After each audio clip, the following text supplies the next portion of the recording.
everybody, I'm Laura Gail Locke. Well, we've got a brand new show for you today, Arts and Culture Spotlight. We're going to cover City Arts, Cowtown Indian Center, and Century 2, and all the wonderful activities and events and classes that are going on at all of those facilities. We've got the Arts and Cultural Services Marketing Director, Angela Cato, here with us today to tell us more. Absolutely. Angela, thanks for being here. Thank you, Laura Gail.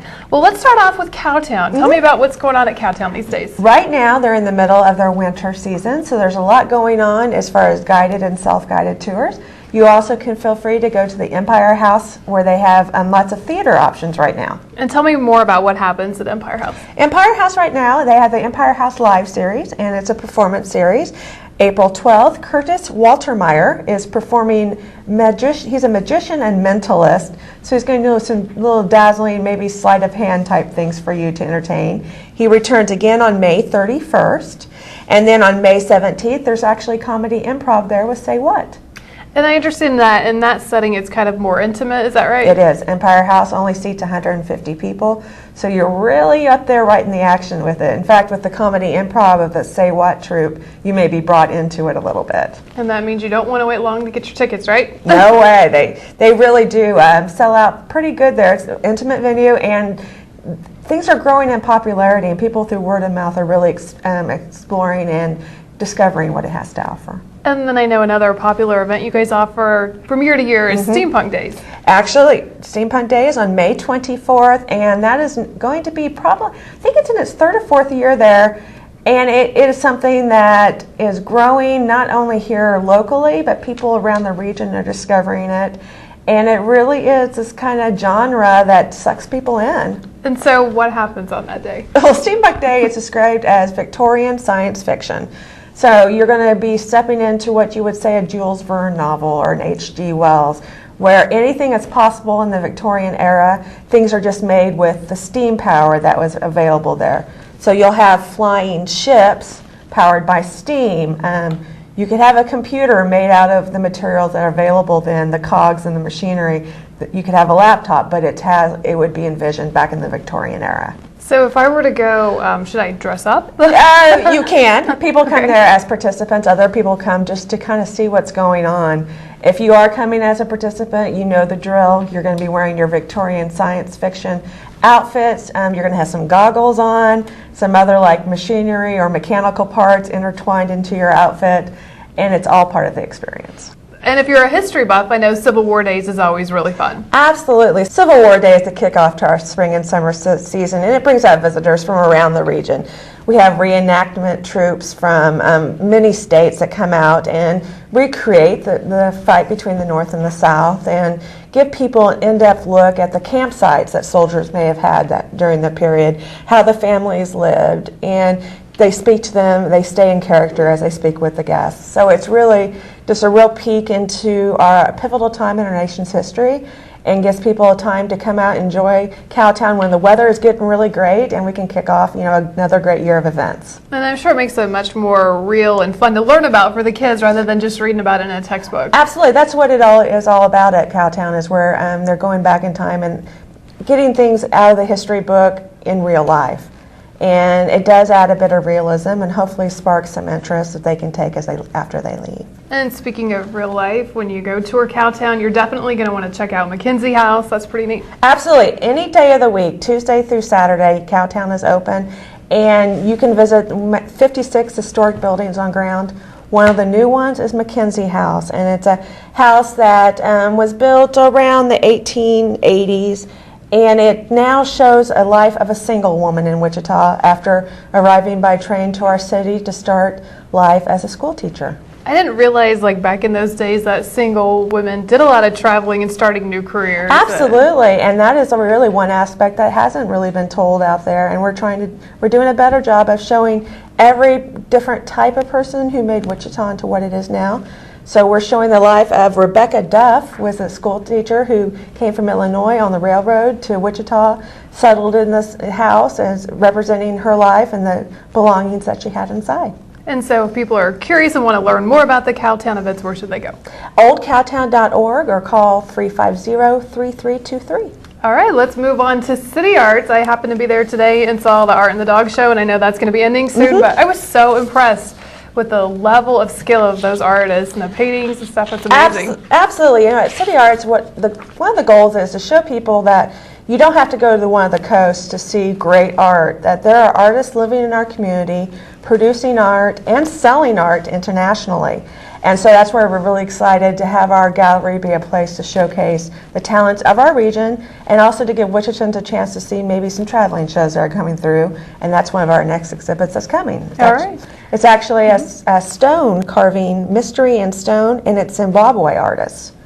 And it's a traveling show. So that's one of the things they can see local people as well as people internationally. That's so fun. And I know that today when they were talking about the Art and the Dog show, that so they had some artists from, I believe, France, Yes. she told me. It's France, awesome. this year France, United Kingdom, British Columbia, I believe are some of the nations represented in this year's show. Every year of this show, you hear different countries of people who wanted to be part of Art Show and the Dog Show. It's very competitive, and they all don't get in all the time. So it's the only show of its kind anywhere on canine art, and it's something that we're really proud to have. I know with the traveling exhibits, that's probably a different story, but with like the local artists who sometimes display their work, do you have the opportunity to buy those pieces? Absolutely. In fact, when you get in there, if you see something that you fall in love with, you don't have to leave it there. You can actually take it home at the end of the show, of course, and it's a great opportunity to purchase and own art for yourself. And it's something different that not everybody's going to have also hanging in their living room. It's one of a kind. And that's also why the City Arts Boutique, which is recently being expanded with more items to buy, is a great place to shop, to find original jewelry, paintings, and sculpture. And once people are there checking out all of that great art, you might get inspired and decide to take a class. Absolutely. The second half of our classes start in April 21st for the second half of the spring season. And you're absolutely right. Anything that you see there as far as artwork, you can learn to do yourself. And I don't want to hear that I can't do it, because people have artistic talent. It's just expressing yourself. And just like anything, you got to practice. Absolutely. Practice makes perfect. And you're being taught by professional artists at City Arts. So whether you're taking a digital animation class, digital photography, all the way to learning for use shadow puppets and puppetry, you're being taught by quality instructors who will have small enough class sizes where it's a kind of a one-on-one experience. And then you guys also teach like glass work and jewelry making. And yes, metal smithing and glass fusing. I'm looking to here watercolor, leather crafting. It's all there. It's really an expansion of a curriculum at City Arts that they're finding what interesting people, and they're offering classes. And then you could end up selling your own artwork Absolutely. and make some money. You could sell it in the City Arts Boutique.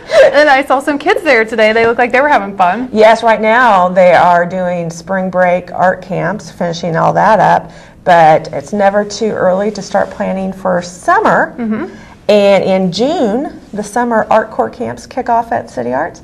They are week-long camps for youth, 6 to 16, and they all include a field trip during the week, and I encourage people to call and check that out. Tell me more about what the kids do. Do they learn about all different types of art? They do. Our core classes each has a different theme. However, time is set aside during that week to focus on general art as well. So when you're leaving, you focus on a particular thing, but you do have a core knowledge of art. That's why they're calling it Art Core. So, they have stuff in leather crafting. They have a theater and filmmaking, and part of that camp is showing the short films that they make on the Warren Theater screen. How fun. So they're partnering with the Warren Theaters. One camp, they're going to the Tanganyika Wildlife Park to draw the animals.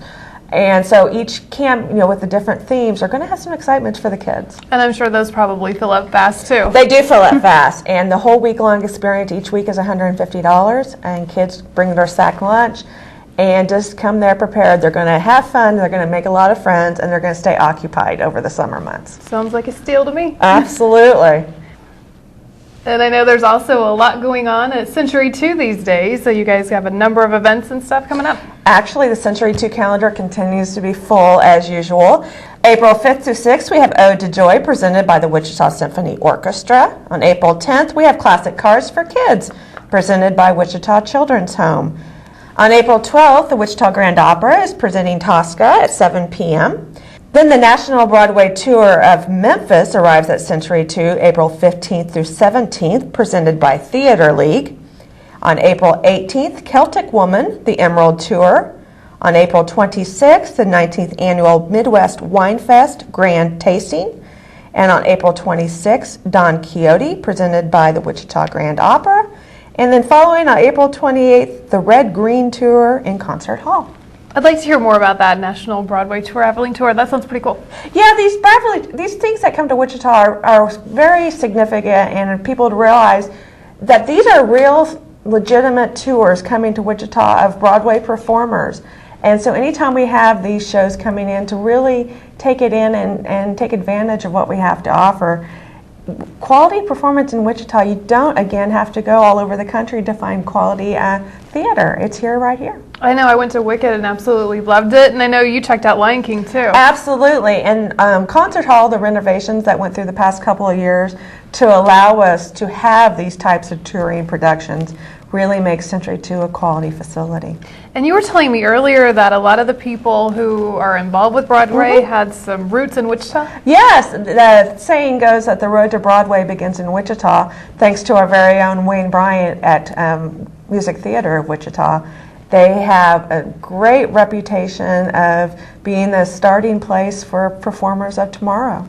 So you might see some local faces or familiar faces Absolutely. in some of these shows. And really be proud of what we have here. The arts in Wichita are skyrocketing, and it's a really great, exciting time to be here. Mm-hmm. And that's not all we've got. We also want to tell you about a lot of fun stuff going on at the Indian Center. Absolutely. You guys have your big signature event coming up in a couple months? Yes, keep this date in mind as you're planning your calendar. July 12th and 13th is the American Indian Festival at Century 2.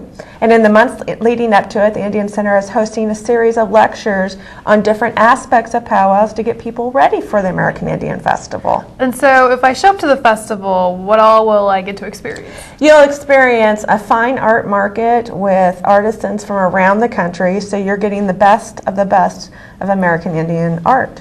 And you're also have the powwow with the powwow arena with the powwow activities going on, a host of educational activities for children, and of course the very popular Indian tacos, which we have lines and lines, and we'll probably have to expand our capacity this year. They're delicious. Absolutely. So when you're starting out, if you're wanting to go to the festival, starting in April 9th is the first powwow series, focusing on arts and crafts and how they're related into powwows. April 23rd is part 2 for drums. May 14th is part 3 on men's regalia, and regalia is the clothing that they wear in the powwow arena. And May 28th is women's regalia, and all those are hosted at the Indian Center, where you can speak with American Indian artists, ask questions, and learn about what you'll see at the festival. And then you guys also have some other events coming up on top of all that. Absolutely. You know, the Indian Center has really just stepped up its game on everything that it's offering. On April 12th, there's a beaded feather earring class where you can actually make your own jewelry.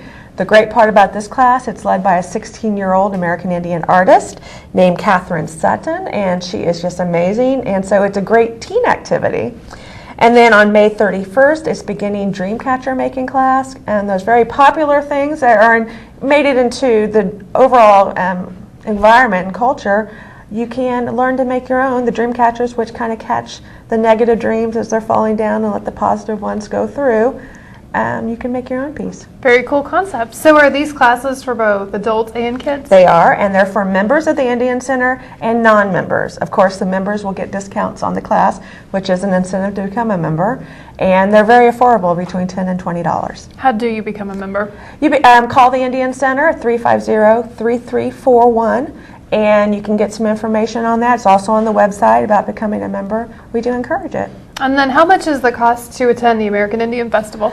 The cost range, I believe it's $5 a day, and there's $8 for a 2-day pass, and then it goes down in there. I think youth are $4. You can probably check out their website. Absolutely, yes. Please check my memory and go on the website and find out. But a very affordable way to spend your time and learn and really get the culture that Wichita was founded on. Obviously, Wichita's an Indian name, so we all have a connection. Mm-hmm. And then I should have you give both the Century 2 and Indian Center websites. Actually, Century 2 is century and the number 2.org, and the Indian Center is theindiancenter.org. And before we let everybody go, we need to talk for a second about the Arts Council. Absolutely. The Arts Council is a group that has a partnership with the City of Wichita to promote arts. and they right now are accepting nominations for their annual art awards. And you can receive all the information about that on wichitaarts.com. Give me an idea of some of the things they're looking for with the nominations. They're looking for individuals and groups who have made significant contributions to the arts. It can be an organization. For example, in the past, we've honored banks for their art collections. We've honored Exploration Place for bringing in the Star Wars exhibit. There's lots of things that go on related to the arts that we can honor organizations about, and you can also honor individuals who go out and above on their normal life as a volunteer to support the arts.